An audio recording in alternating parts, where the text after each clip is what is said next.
மீனராசிக்காரர்களே, இந்த வீடியோ உங்களுக்கே தற்செயலா வந்ததுன்னு நினைக்காதீங்கங்க. இப்போ நீங்க இந்த மீனராசி பலன் பார்க்குறீங்கன்னா, அதுக்கு பின்னால ஒரு காரணம் இருக்குங்க. சமீப காலமா மனசுல ஏதோ ஒரு குழப்பம் அல்லது எப்ப நல்ல மாற்றம் வரும்னு ஒரு கேள்வி இருந்தா, அந்த கேள்விக்கான பதில தேடி தான் இப்போ நீங்க இங்க வந்திருக்கீங்க. வணக்கம்ங்க. பிறருக்காகவே வாழ்ந்து மற்றவங்களோட கஷ்டத்தை தீர்க்கறதுலையே தன்னோட சந்தோஷத்தை பார்த்து தங்களோட தேவைகளை கூட மறந்து வாழ்க்கையே ஒரு தியாகமா வாழ்ந்துட்டு இருக்கிற மீனராசி அன்பர்களே, இது உங்களுக்கான ஒரு பதிவுங்க. உங்க மனசுல இருக்கிற வலியையும் நீங்க செய்யற தியாகங்களையும் என்னால உணர முடியுதுங்க. உங்களுடைய அந்த ரொம்ப மென்மையான உள்ளம் யாருமே சரியா புரிஞ்சுக்காம எவ்வளவு காயப்பட்டிருக்கோம்னு எனக்கு புரியுதுங்க. இந்த உலகத்துல இருக்கிற எல்லா பாரத்தையும் நீங்க ஒருத்தரே தூக்கிட்டு போற மாதிரி ஒரு ஃபீலிங் இருக்கு இல்லையா? உங்க மனசு ஒரு திறந்த புத்தகம்ங்க. ஆனா அதை சரியா வாசிக்க தெரிஞ்சவங்க ரொம்ப ரொம்ப கம்மிங்க. அந்த ஒரு புரிதலுக்காக நீங்க ஏங்கிட்டு இருக்கீங்க. அந்த தேடல்ல நீங்க தனியா இல்லைங்க. இந்த ஒரு வரிய படிக்கும்போது இது நமக்காகவே எழுதின மாதிரி இருக்குல்ல. மற்றவங்களுக்கு வழிகாட்டி வழிகாட்டி கடைசியில உங்களுக்கான வழியை நீங்க தொலைச்சிட்ட மாதிரி ஒரு உணர்வு இருக்குங்க. எல்லாருடைய பாரத்தையும் நீங்களே சுமந்து உங்க தோள்பட்ட வலிக்கிற மாதிரி ஒரு வேதனை. கொடுத்து கொடுத்தே பழகி போய் உங்களுக்கென்று எதையுமே வாங்கிக்க தெரியாம தவிக்கிற ஒரு நிலைமை. உங்க இறக்க குணத்தை ஒரு பலவீனமா பார்க்குற இந்த உலகத்துல இந்த மாதிரி உணர்வுகளோட நீங்க தனியா இல்லைங்க. உங்களை மாதிரி இருக்கிற உள்ளங்களுக்கு ஒரு ஆறுதலா ஒரு வழிகாட்டியா இருக்கத்தான் இந்த இந்த சேனல் இருக்குங்க. சரி, வாங்க உங்க தியாகங்களை பத்தி இன்னும் கொஞ்சம் ஆழமா பேசலாமுங்க. நீங்க பண்ற இந்த தியாகம் எல்லாம் உங்க இயல்புலயே இருக்கிற ஒண்ணுங்க. இது உங்க மேல இருக்கிற தப்பு கிடையாதுங்க. இதுதான் நீங்க. இதுதான் மீனராசியோட அடையாளம்ங்க. ஆனா உங்க குடும்பத்துக்காக நண்பர்களுக்காகன்னு எல்லாத்தையும் விட்டு கொடுக்கிற அதே குணமே சில சமயம் உங்களுக்கு ஒரு பெரிய பாரமா ஒரு சிலுவையா மாறிடுது இல்லையா? உங்களுக்குன்னு ஒரு ஆசை இருக்குமுங்க, ஒரு கனவு இருக்குமுங்க. ஆனா அதை விட முக்கியம், நீங்க நேசிக்கிற உங்களோட சந்தோஷம்னு நினைச்சு எல்லாத்தையும் தள்ளி போட்டுக்கிட்டே வருவீங்க. கடைசியில பார்த்தா உங்களுக்காக நீங்க வாழவே இல்லையேன்னு ஒரு விரும்பம் உங்களை வந்து சூழ்ந்துக்குதா? நீங்க ஒரு வழிகாட்டி கருணை காட்டுறது உங்களோட இயல்புங்க. ஆனா அந்த கருணையே உங்க வீழ்ச்சிக்கு காரணமா அமையுதா? ஒரு நிமிஷம் யோசிச்சு பாருங்களேன். நடுராத்திரியில ரோட்ல ஒரு வண்டி நின்றுடுச்சு. நமக்கு எதுக்கு வம்புன்னு நீங்க பாட்டு போயிருக்கலாம். ஆனா உங்களால அப்படி போக முடியலைங்க. உடனே இறங்கி போய் உதவி செய்றீங்க. உங்க நேரத்தை செலவு பண்றீங்க. சில சமயம் உங்க காசையும் செலவு பண்றீங்க. அந்த உதவியை வாங்கிட்டு ஒரு நன்றியோட போனா கூட பரவாயில்ல. ஆனா சில நேரங்கள்ல நீங்க உதவி செஞ்சவங்களே உங்களை காயப்படுத்திட்டு போறாங்க. உங்களை யார் உதவி செய்ய சொன்னான்னு ஒரு கேள்விய நீங்க கேட்டிருக்கீங்களா? அந்த ஒரு நொடியில உங்க மனசு எப்படி வலிக்கும்னு எனக்கு தெரியுங்க. இது உங்க வாழ்க்கையில பல தடவை நடந்திருக்கும் இல்லையா? நீங்க பண்ற தியாகங்களுக்கு பின்னால ஒரு தெய்வீகமான காரணம் இருக்குங்க. உங்க இயல்புக்கு பின்னால என்ன ஜோதிட காரணம் இருக்குன்னு நாம இப்ப பார்க்கலாங்களா? உங்க வழிகளை ஒரு குறையா பார்க்காம ஒரு பெரிய நோக்கத்துக்கான படிக்கட்டா பாருங்க. உங்க கண்ணில் இருந்து வர ஒவ்வொரு சொட்டு கண்ணீருக்கும் ஒரு அர்த்தம் இருக்குங்க. நீங்க அனுபவிக்கிற ஒவ்வொரு வேதனைக்கு பின்னாலையும் ஒரு பாடம் ஒளிஞ்சிருக்குதுங்க. இப்போ அந்த பாடத்தை நாம ஒன்னா சேர்ந்து கத்துக்கலாம் வாங்க. ஜோதிடத்துல காலபுருஷ தத்துவம்னு ஒன்று இருக்குங்க. அதுல கடைசி ராசி, அதாவது 12வது ராசி தான் மீனம்ங்க. அதனாலேயே இது ஒரு மோட்ச ராசிங்க. மோட்சம்னா என்ன? விடுதலைங்க. எல்லாத்தையும் அனுபவிச்சு எல்லாத்தையும் இழந்து பற்றில்லாத ஒரு நிலைக்கு போய் கடைசியா கிடைக்கிற ஒரு ஞான நிலை தான் அதுங்க. குரு பகவானால ஆளப்படுற ஒரு நீர் ராசி நீங்கங்க. அதனால அனுபவங்கள் மூலமாகவும் சில இழப்புகள் மூலமாகவும் தான் அந்த ஆழமான ஞானத்தை நீங்க அடையணும்னு இருக்குங்க. மேசத்திலிருந்து கன்னி வரைக்கும் உலக வாழ்க்கைங்க. துலாம்ல இருந்து மீனம் வரைக்கும் ஆன்மீக வாழ்க்கைங்க. இதுல கடைசியா இருக்கிற நீங்க இந்த உலகத்தோட மொத்த அனுபவத்தையும் உங்க ஆன்மாக்குள்ள சுமந்துட்டு இருக்கீங்க. இப்ப இந்த ஸ்லைடை கொஞ்சம் பாருங்க. குருவோட 2 ராசிகளான தனுசுக்கும் மீனத்துக்கும் இருக்கிற வித்தியாசத்தை இது ரொம்ப அழகா சொல்லுதுங்க. தனுசு ஒரு நெருப்பு ராசிங்க. அவங்க ஒரு வாத்தியார் மாதிரிங்க. புத்தகத்துல படிச்ச அறிவை வச்சு தத்துவங்களை வச்சு நேரடியா பாடம் நடத்துவாங்க. ஆனா மீனம் அப்படி இல்லைங்க. நீங்க ஒரு நீர் ராசிங்க, ஒரு மோட்ச ராசிங்க. நீங்க பட்ட காயங்கள்ல இருந்து, நீங்க சந்திச்ச ஏமாற்றங்கள்ல இருந்து கிடைச்ச அனுபவ அறிவை வச்சுதான் வழிகாட்டுவீங்க. உங்க வழிகாட்டுதல் வெறும் வார்த்தையா இல்லாம ரொம்ப உணர்வு பூர்வமான ஆழமான ஞானமா இருக்குமுங்க. அதனாலதான் வழியில இருக்கிற ஒருத்தர் தனுசு ராசிக்காரங்க கிட்ட போறதை விட உங்ககிட்ட வந்து ஆறுதல் தேடுறாங்க.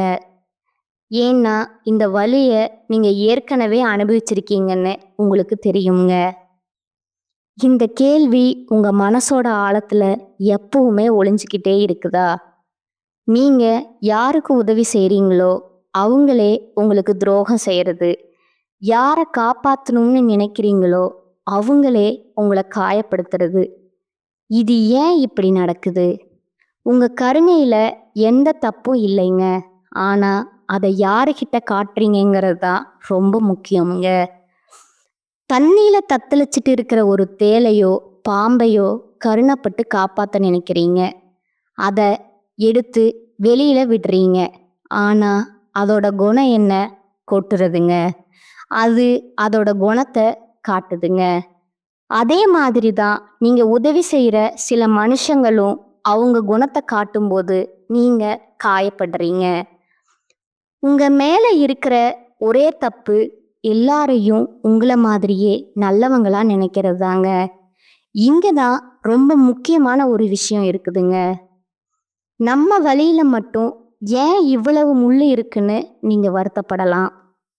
ஆனா அந்த முள் குத்துன வழி உங்களுக்கு தெரிஞ்சாதானே மற்றவங்களை பார்த்து ஏய் அந்த பக்கம் போகாத, அங்க முள் இருக்கு குத்திடுன்னு ஒரு உண்மையான அக்கறையோட ஒரு ஆழமான அனுபவத்தோட உங்களால எச்சரிக்கை செய்ய முடியும். உங்க வேதனைகள் எதுவுமே வீண் கிடையாதுங்க. அது எல்லாம் மற்றவங்களை காப்பாத்துறதுக்காக நீங்க கத்துக்கிட்ட பாடங்கள்ங்க. நீங்க வாங்கின தகுதிகள், நீங்க வாங்கி நீங்க ஒரு வழிகாட்டியா பிறந்திருக்கீங்க. உங்க காயங்கள் தான் உங்க கிரீடம்ங்க. உங்க கண்ணீர் தான் உங்க ஞானத்தோட ஊற்றுங்க. சரி, இவ்வளோ வழிகளையும் சுமந்து மற்றவங்களுக்காகவே வாழ உங்களுக்கு செல்வ தடைகள் ஏன் வருது? அதை எப்படி சரி பண்றதுன்னு இப்ப பார்க்கலாங்களா? உங்க தியாகங்களுக்கு ஒரு முற்றுப்புள்ளி வச்சு வளமான வாழ்க்கையை நோக்கி போக ஒரு ரொம்ப சக்தி வாய்ந்த பரிகாரத்தை நான் இப்போ உங்களுக்கு சொல்ல போறேங்க. உங்க மனசை நல்லா ஒருமுகப்படுத்திக்கோங்க. முழு நம்பிக்கையோட கேளுங்க. இது உங்க வாழ்க்கையே மாத்த போற ஒரு திறவுகோலா இருக்கலாமுங்க. மீனராசிக்கு 6ஆம் அதிபதியான சூரியன் உங்க தனஸ்தானமான 2ஆம் வீட்டுல உச்சமாகிறாருங்க. 6ஆம் வீடுங்கிறது கடன், நோய், எதிரி. 2ஆம் வீடுங்கிறது தனம், வாக்கு, குடும்பம்ங்க. இதுக்கு என்ன அர்த்தம்னா, நீங்க கொடுக்கிற வாக்குறுதி, தேவையில்லாத பேச்சு, ஜாமீன் கையெழுத்து போடுறது இதெல்லாம் உங்களுக்கு கடன் சுமையை கொண்டு வந்து சேர்க்குமுங்க. இந்த கிரக அமைப்பை சரி செய்ய நீங்க போக வேண்டிய இடம் திருவண்ணாமலை பக்கத்துல இருக்கிற பர்வதமலைங்க. பாறைகளும் மலைகளும் கஷ்டங்களை குறிக்கும் கிரகங்களான சனி செவ்வாயோட அம்சம்ங்க. அப்படிப்பட்ட கல்லும் முள்ளும் நிறைஞ்ச மலையில கஷ்டப்பட்டு ஏறி அந்த மலை உச்சியில இருக்கிற சூரியனோட அம்சமான மல்லிகார்ஜுன ஈஸ்வரரை நீங்க தரிசிக்கும் போது உங்க 6ஆம் வீடுங்கிற கஷ்டம் செலவாகி 2ஆம் வீடுங்கிற செல்வம் பலப்படுமுங்க. உங்க கடன் பிரச்சனைகள் தீருமுங்க. செல்வ தடைகள் உடையுமுங்க. முழு மனசோட முழு நம்பிக்கையோட இதை ஒரு தடவை செஞ்சு பாருங்க. அடுத்த 90 நாட்களுக்குள்ள உங்க வாழ்க்கையில ஒரு பெரிய மாற்றத்தை நீங்க உணர்வீங்க. எல்லார்னாலையும் பர்வதமலை ஏற முடியாதுங்கிறது எனக்கு புரியுதுங்க. வயசானவங்க, உடம்பு முடியாதவங்க யாரும் கவலைப்படாதீங்க. உங்களுக்கும் ஒரு வழி இருக்குங்க. திருக்கோவிலூர் பக்கத்துல அரகண்ட நல்லூர்னு ஒரு இடம் இருக்குங்க. அங்க மலை உச்சி வரைக்கும் வண்டியிலே போகலாம்ங்க. அங்க இருக்கிற இறைவனை தரிசனம் பண்ணுங்க. அதுவும் முடியலன்னா சென்னை தாம்பரம் பக்கத்துல மாடம்பாக்கத்துல சுயம்பலிங்கமா இருக்கிற தேனுபுரீஸ்வரரை போய் வழிபடுங்க. நோக்கம் ஒண்ணுதாங்க. உயரமான இடத்துல இருக்கிற சிவனையோ இல்ல தானா தோன்றிய சிவனையோ முழு மனசோட வழிபடுறதுங்க. உண்மையான பக்திக்கு பலன் கண்டிப்பா உண்டுங்க. பணம் வர்றதே ஒரு பெரிய சவால்னா வந்த பணத்தை கையில தங்க வைக்கிறது மீனராசிக்கு இன்னொரு பெரிய சவாலுங்க. கையில பணமே நிற்க மாட்டேங்குதுன்னு வருத்தப்படுறவங்களுக்காக இதோ ஒரு ரொம்ப எளிமையான ஆனா மிக சக்தி வாய்ந்த ஒரு பரிகாரம்ங்க. எவ்வளோ சம்பாதிச்சாலும் மாச கடைசியில ஒண்ணுமே இல்லைன்னு மனசுக்குள்ள குமரிவீங்கல்ல, அந்த பிரச்சனைக்கு இது ஒரு நல்ல தீர்வா இருக்குமுங்க. உங்க செல்வம் உங்க கையில நிக்கணும்னா நீங்க அறிவை தானமா கொடுக்கணுமுங்க. ஆமாங்க, ஞானக்காரகனான குருவோட ராசிக்காரங்க நீங்கங்க. அதனால நீங்க கல்விக்கு உதவி செய்யணுமுங்க. உங்க ஊர்ல இருக்கிற ஒரு அரசாங்க பள்ளிக்கு போங்க. அங்க படிக்கிற ஏழை குழந்தைகளுக்கு நோட்டு, பேனா, பேக்னு அவங்களுக்கு தேவையான பொருட்களை வாங்கி கொடுங்க. அதை வாங்கும்போது அந்த குழந்தைகளோட முகத்துல ஒரு சந்தோஷம் வரும் பாருங்க. அதை உணருங்க. நீங்க இன்னைக்கு விதைக்கிற இந்த சின்ன கல்விங்கிற விதை நாளைக்கு உங்க வாழ்க்கையில ஒரு பெரிய மரமா வளர்ந்து உங்களுக்கு நிழல் கொடுத்து உங்க செல்வத்தை நிலைக்க வைக்குமுங்க. இது வெறும் தானம் இல்லைங்க, உங்க எதிர்காலத்துக்கான ஒரு அருமையான முதலீடு கொடுக்கறதுனால தான் உண்மையான சந்தோஷம் இருக்குங்கிறத நீங்க உணர்வீங்க. கடைசியா நாம எங்க ஆரம்பிச்சோமோ அங்கேயே வருவோமுங்க. உங்க கருணை, உங்க தியாக குணம் அதெல்லாம் உங்க பலவீனம் கிடையாதுங்க. அதுதான் உங்களுடைய மிகப்பெரிய சக்திங்க. ஆனா அந்த சக்தியை யார்கிட்ட, எப்படி, எப்போ, எவ்வளவு காட்டணும்னு உங்க அனுபவங்கள் உங்களுக்கு கற்றுக் கொடுத்துருக்குதுங்க. அதை சரியா பயன்படுத்துறது தான் உங்களுடைய இனிவரும் பயணம்ங்க. இந்த ஒரு விஷயத்த உங்க மனசுல ஆழமா பதிய வச்சுக்கோங்க. நீங்க வழிகாட்ட பிறந்தவங்க. நீங்க பட்ட காயங்களும் வலிகளும் அனுபவங்களும் தான் இந்த உலகத்துக்கு வழிகாட்டுறதுக்கான உங்க தகுதிகளுங்க. உங்க சோதனைகளை மற்றவங்களுக்கு பாடமாகவும் உங்களுக்கு செல்லமாகவும் மாத்துற சக்தி உங்ககிட்டயே தான் இருக்குங்க. இனிமேல் உங்களை நீங்களே தாழ்வா நினைக்காதீங்க. உங்க மதிப்பு ரொம்ப பெருசுங்க. நீங்க கடந்து வந்த பாதை கரடு முரடா இருந்துக்கலாமுங்க, ஆனா அதுதான் உங்களை ஒரு வைரமா மாத்தி இருக்குங்க. இந்த உலகத்துக்கு ஒரு ஒளியா இருக்குங்க. அடுத்ததா உங்களுக்கு இந்த மார்ச் 15ஆம் தேதியிலிருந்து வக்ர நிவர்த்தி அடையிறதுனால, சனி பகவான் வக்ர நிவர்த்தி அடையிறதுனால உங்களுக்கு முழுவதுமா வரக்கூடிய ஒரு 6-7 மாதங்களை பொறுத்த வரைக்கும் நல்ல ஒரு மாற்றங்கிறது நிச்சயமா உங்க வாழ்க்கையில ஏற்பட போகுதுங்க. அதற்கு அடுத்ததா பார்த்தீங்கன்னா குருவுடைய வக்ர நிவர்த்திங்க. எல்லா ராசிக்காரங்களுக்குமே குரு பகவான் நல்ல ஒரு உச்சத்திற்கு போனார் அப்படின்னா நல்ல ஒரு முன்னேற்றங்கிறது இருக்க போகுதுங்க. ஆனா இந்த மீன ராசிக்காரங்களுக்கு பார்த்தீங்கன்னா குரு பகவான் தான் ராசி அதிபதியா இருந்தாலும் பொருளாதாரத்துல நிறைய தடுமாற்றம், சிக்கல் எல்லாமே நீங்க அதிகப்படியாவே சந்திக்கிறீங்க.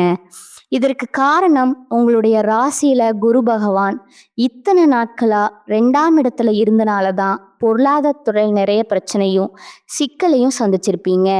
ஆனா தற்பொழுது குரு பகவான் 2ஆம் இடத்துல இருந்து 3ஆம் இடமான லக்னஸ்தானத்தை நோக்கி போறாருங்க.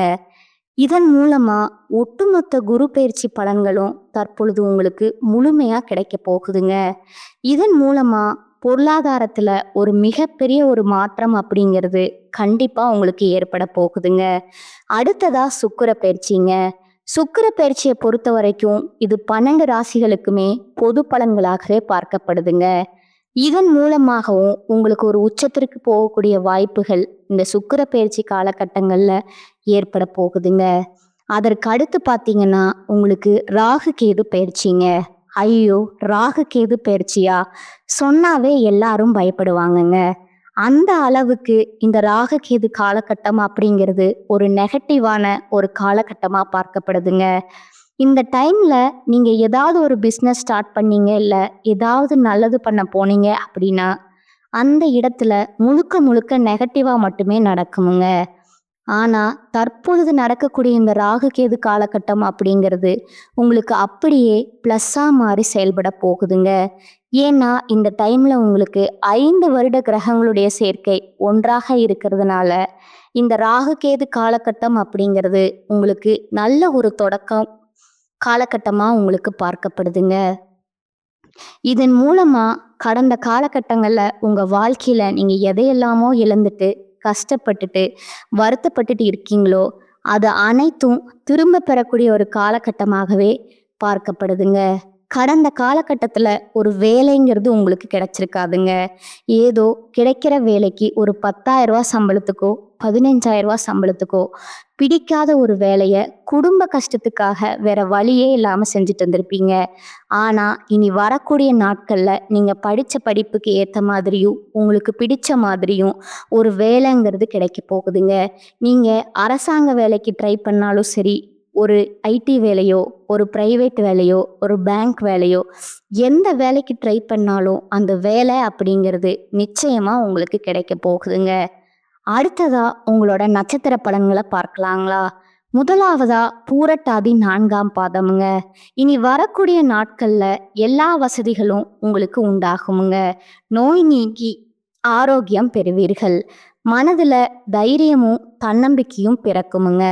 தாயின் உடல் ஆரோக்கியத்துல கவனம் தேவைங்க. நண்பர்கள் உறவினர்கள் மூலம் உதவிகள் கிடைக்குமுங்க. தந்தையுடன் மனஸ்தாபம் ஏற்படலாமுங்க. எதிர்பாராத காரிய தடைகள் வரும் வாகனங்கள்ல வருங்க. வாகனங்கள்ல செல்லும் போது மிகவும் கவனம் தேவைங்க. 2ஆவதா உத்திரட்டாதி நட்சத்திரக்காரங்க. தொழில் வியாபாரத்துல சுமாரான போக்கு காணப்படுங்க. புதிய ஆர்டர்கள் கிடைப்பதுல தாமதம் ஏற்படலாமுங்க. உத்தியோகத்துல இருப்பவர்கள் நம்பிக்கையுடன் செயல்பாற்றுவதன் மூலம் நன்மைகள் அடைவார்கள். அலுவலக பணிகள்ல தாமதம் ஏற்படலாமுங்க. குடும்பத்தினருக்கு தேவையான பொருட்களை வாங்குவீங்க. கணவன் மனைவிக்கிடையே ஒற்றுமை காணப்படுமுங்க. பிள்ளைகளின் கல்வி அவர்களது செயல்கள்ல கவனம் செலுத்துவீர்கள். 3ஆவதா ரேவதி நட்சத்திரக்காரங்க. பெண்களுக்கு எதிலும் எதிர்பாராத தடைகள் உண்டாகலாமுங்க. தன்னம்பிக்கையுடன் செயல்பட்டு காரிய வெற்றி அடைவீர்கள். கலைத்துறையினருக்கு நீண்ட நாட்களாக இருந்த மன அழுத்தம் நீங்கும்படியான சூழல் உருவாகுமுங்க. உடன் இருப்பவர்களின் ஒத்துழைப்பு இருக்குமுங்க. எனினும் கவனமுடன் செயல்படுவது நன்மை தருமுங்க. உங்களுக்கான பரிகாரம் பார்த்தீங்கன்னா சாய்பாபாவை வணங்க எல்லா நன்மைகளும் உண்டாகுமுங்க. இந்த சேனல் உங்களுக்கு பிடிச்சிருந்தா லைக் பண்ணிக்கோங்க, ஷேர் பண்ணிக்கோங்க. வாழ்க வளமுடன், வாழ்க பல்லாண்டு. நன்றி, வணக்கம்.